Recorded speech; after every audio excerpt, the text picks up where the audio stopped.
बहुत समय पहले की बात है। किसी गांव में 6 अंधे आदमी रहते थे। एक दिन गांव वालों ने उन्हें बताया, अरे आज गांव में हाथी आया है। उन्होंने आज तक बस हाथियों के बारे में सुना था, पर कभी छू कर महसूस नहीं किया था। उन्होंने निश्चय किया, भले ही हम हाथी को देख नहीं सकते, पर आज हम सब चलकर उसे महसूस तो कर सकते हैं ना। और फिर वो सब उस जगह की तरफ बढ़ चले जहां हाथी आया हुआ था। सभी ने हाथी को छूना शुरू किया। मैं समझ गया, हाथी एक खंभे की तरह होता है। पहले व्यक्ति ने हाथी का पैर छूते हुए कहा, अरे नहीं, हाथी तो रस्सी की तरह होता है। दूसरे व्यक्ति ने पूंछ पकड़ते हुए कहा, मैं बताता हूँ, ये तो पेड़ के तने की तरह है। तीसरे व्यक्ति ने सूंड पकड़ते हुए कहा, तुम लोग क्या बात कर रहे हो? हाथी एक बड़े हाथ के पंखे की तरह होता है। चौथे व्यक्ति ने कान छूते हुए कहा। सभी को समझाया, नहीं नहीं, ये तो एक दीवार की तरह है। पांचवें व्यक्ति ने पेट पर हाथ रखते हुए कहा, ऐसा नहीं है, हाथी तो एक कठोर नली की तरह होता है। छठे व्यक्ति ने अपनी बात रखी और फिर सभी आपस में बहस करने लगे और खुद को सही साबित करने में लग गए। उनकी बहस तेज होती गई और ऐसा लगने लगा मानो वो आपस में लड़ ही पड़ेंगे। तभी वहां से एक बुद्धिमान व्यक्ति गुजर रहा था। वह रुका और उसने पूछा, क्या बात है?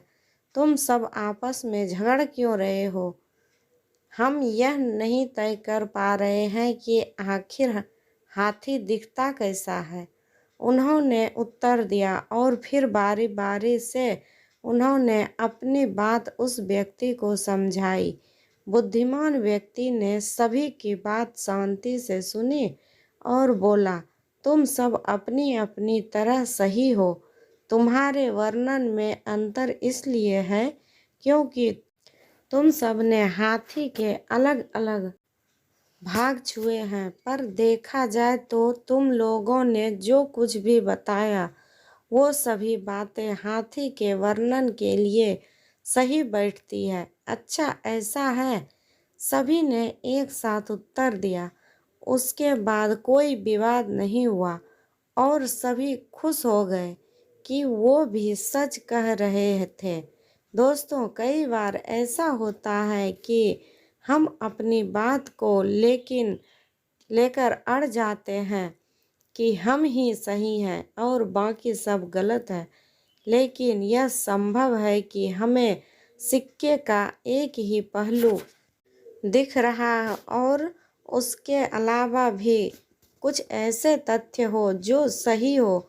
इसलिए हमें अपनी बात तो रखनी चाहिए, पर दूसरों की बात भी सब्र से सुननी चाहिए और कभी भी बेकार की बहस में नहीं पड़ना चाहिए। वेदों में भी कहा गया है कि एक सत्य को कई तरीके से बताया जा सकता है। तो जब अगली बार आप ऐसे किसी से बहस में पड़े तो याद कर लीजिएगा कि कहीं ऐसा तो नहीं कि आपके हाथ में सिर्फ पूंछ है और बाकी हिस्से किसी और के पास है।